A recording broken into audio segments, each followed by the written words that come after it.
ትክክለኛ ነገር አይደለም እውነታው ምንድነው ለትወና ብለው ወስደው ነው ይሄን ነገር ያሰሩ ብርቱካን ተመስገን በጠቅላይ ሚኒስትር ጽፈት ቤት ትዕዛዝ ዶክመንተሪ ፊልም እየተዘጋጀባት መሆኑ ተገለጸ እሷም የዶክመንተሪ ፊልሙ አካል ሆና ትቀርባለች ተብሏል ህዝቡ የጠረጠረውና የሰጋው አልቀረም የብርቱካን እውነት በሌላ እውነት በሚመስል ውሸት ተተክቶ መቋጫ ያልተገኘለት የብርቱካን ታሪክ ሌላ መዘዝን ይዞ መጥቷል የኢቢኤስ ዶክመንታሪ በሌላ የኢቲቪ ዶክመንታሪ ቃለ መጠይቁ በሌላ ቃለ መጠይቅ ታሪኳን በሌላ ታሪክ ነገሩ ከብርቱካን አልፎ የብርቱካን ባል እህት ቤተሰብ በሚሉ ሰዎች ከኢቢኤስ አልፎ ኢቲቪና ፋና ላይ ደርሶ ጉዳዩ የተበዳዩ የብርቱካን ታሪክ ሳይሆን የሀገር ጉዳይ የሆነ ባለስልጣኖች እጃቸውን እያስገቡ መጥተዋል እውነት ታፍና ሀቅ ተሸፍና በስተመጨረሻም ብርቱካንና የኢቢኤስ አዲስ ምዕራፍ ዳይሬክተር ታሪኩ ኃይሌ በዚህ ታሪክ ውስጥ መስዋዕት ሆነዋል ኢቲቪ ትላንት የብርቱካን እውነት የሚል ስያሜ የሰጠውን ዶክመንታሪ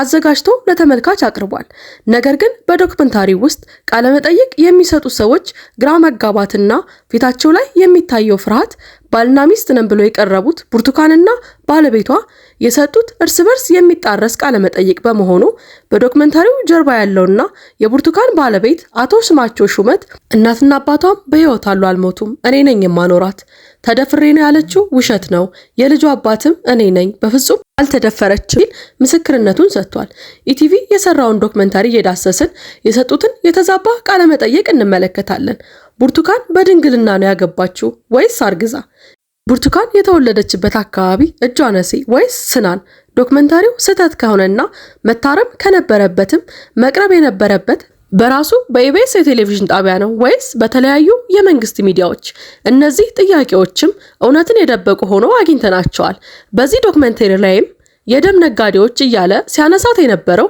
ተወዳጇ ጋዜጠኛ መዓዛ መሐመድ እውነት እንደተባለው በዚህ ነገር ላይ እጁ አለበት ወይስ ሆን ተብሎ የተሰራ አሻጥር ነው እናቷስ በህይወት ካሉ ለምን እንድናያቸው አልተደረገም አባቷስ በተጨማሪም የዶክመንታሪውን ሐሰትነት ይበልጥ የሚያወጣውና የሚያጠራጥረን ብርቱካን እውነት ቤቷ የሞላና የማይጎልባት ከሆነ እንዴት ድራማ ነው ለተባለው የኢቢኤስ ዶክመንታሪ ተቀጠረች ለምንስ ተስማማች እውነት በሀገሩ ሌላ ተዋናይ ጠፍቶ ነው ውድ የሀበናብ ክሮኒክልስ ቤተሰቦቻችን እነዚህን መሰል ጥያቄዎችን እያነሳን ትላንት ማምሻውን መንግስት ሚዲያዎች የተላለፈው ዶክመንታሪ በስፋት በመመልከትና የብርቱካንን እውነት ለማውጣት ሐቁን ማን ጋር እንዳለ ለማሳየት እንጥራለን እስከ ዝግጅታችን ፍጻሜ እንድትከታተሉን እየጋበዝን ቪዲዮውን ላይክ እንዲሁም ቻናሉን ሰብስክራይብ በማድረግ ተከታተሉን ቪዲዮውን ለብዙ ሰዎች እንዲደርስ ላይክ እና ሼር በማድረግ ተባበሩን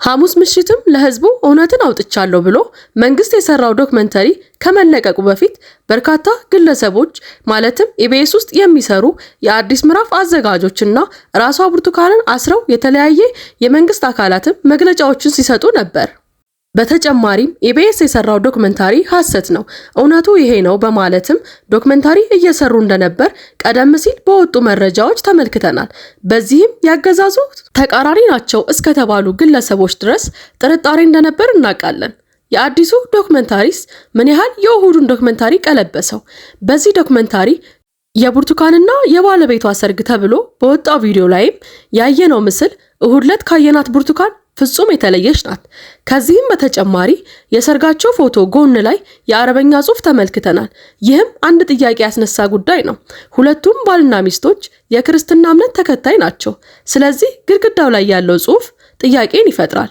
ሌላው ግድግዳ ላይ የተሰቀሉ ፎቶዎች አዲስም ናቸው ከዚህም በተጨማሪ እውነተኛ ባልና ሚስት ከሆኑ ለምን ጎን ለጎን ሆኖ ቃለ መጠይቅ አልተደረገላቸውም ለምንስ ብቻ ለብቻ ሆኑ ሀብታም ከሆኑስ ለምን ለልብ ህመሟ እየለመንኩ ነው ያሳከምኳት አለ በተጨማሪም እንደዚህ ይሄን ያህል ሀብታም ከሆኑና ገንዘብ ካላቸው ብርቱካን ለምን የኢቢኤስን ትወና ተቀበለች ምን ጎሎባት አላማውስ ምንድነው ከመጋባታችን በፊት አረጋግስ ካለችው ብርቱካን ከዛም 2014 ላይ ተጋባን አለች እንደዛ ከሆነ የልጃቸው እድሜ የሚሆነው 3 አመት መሆን አለበት በሚያስገርም ሁኔታ ባሏ ልጃችን 2 አመት ከ5 ወሩ ነው አለ ይህም ማነው የልጁን እድሜ የሚሳሳተው ወላጅ የሚለው ጥያቄን ያስነሳል። እንዲሁም ኢቲቪ ዶክመንተሪ ላይ ሲጀምር በድንግልና ያገባችው ብርቱካን ይላል።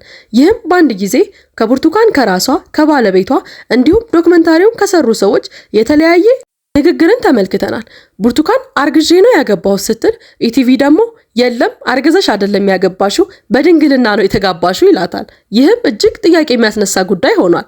በተጨማሪም ኢቢኤስ በጽንፈኛው ለድራማው ተመርጠኑ ካሉ በኋላ መልሰው ደግሞ ጽንፈኞች መካከል ድምጻቸው ነው ተብሎ ያወሩት እነ መዓዛ መሐመድ ኢቢኤስ እና መንግስት አብረው ነው የሚሰሩትን ያሉት መቁረጥ ነበረባቸው። ገንዘብ ተከፍሏት ነው የሰራችው ካሉ በኋላ ጽንፈኞች ለብርቱካን ለትራንስፖርት የሚሆን 5000 ብር ብቻ እንደሰጧት የሚያወራቱንም በተጨማሪ መቁረጥ ነበረባቸው። በዶክመንታሪያቸው ላይ ማካተት የነበረባቸውና እጅግ በጣም አጠራጣሪ የሆነው ጉዳይ ደግሞ ብርቱካን ከደም ነጋዴዎች ጋር እንድትሰራ ያዘዛት ማን ነው? የተሰጣትን ድራማ እስክሪፕት ለመተውን ስታጠና እንዲሁም ስትተውን ለቀረጻ ወደ ኢቢኤስ ጣቢያ ስትመላለስ ባሏ የተባለው ግለሰብ አላውቅም ማለቱ እጅግ አጠያያቂ ነው። ብርቱካን ይህንን ድራማ ለመተወን የደም ነጋዴዎች ከተባሉት ከነ መዓዛ መሐመድ ምን ያህል ብር ተከፈላት? በተጨማሪም መዓዛ መሐመድ የራሷ የሆነ የዩቲዩብ ገጽ እንዳላት የታወቀ ነው። ነገሩን የሰራችው ብርቱካን ከመዓዛ መሐመድ ጋር ከሆነ ለምን ወደ ኢቢኤስ መሄድ አስፈለገ? በዛም ተለቆ ቢሆን ነገሩ አነጋጋሪ ሆን እንደነበር የታወቀ ነው። ሰርጉ በባህላዊ መንገድ ጎጃም እንደተደረገና አዲስ አበባ የስቱዲዮ ፎቶ ስነስርዓት እንደነበረ ተገልጿል። ሰርጉ የፎቶ ስነስርዓት ላይም ሙሉ የቤተሰብ አባላት አብረው ፎቶ እንደተነሱ ተነግሯል። ግን አንድም የቤተሰብ አባል ፎቶ የለም። ቢያንስ እናትና አባታቸው ለምን ፎቶ ላይ አላየናቸውም? መንግስት የብርቱካንና መሰሎቿን እውነት ለማጥፋት የሄደበት ርቀት በጣም አስፈሪ ነው። አሁን ያለንባት እውነተኛዋ ኢትዮጵያ ይህች ናት። እውነተኛው ማሳያም ይሄ ነው። ከብርቱካን ጋር ተጠልፎ የነበሩት ያ ሁሉ ተማሪ የት እንደደረሰ አሁንም መጠየቅ ያለብን ይመስለኛል።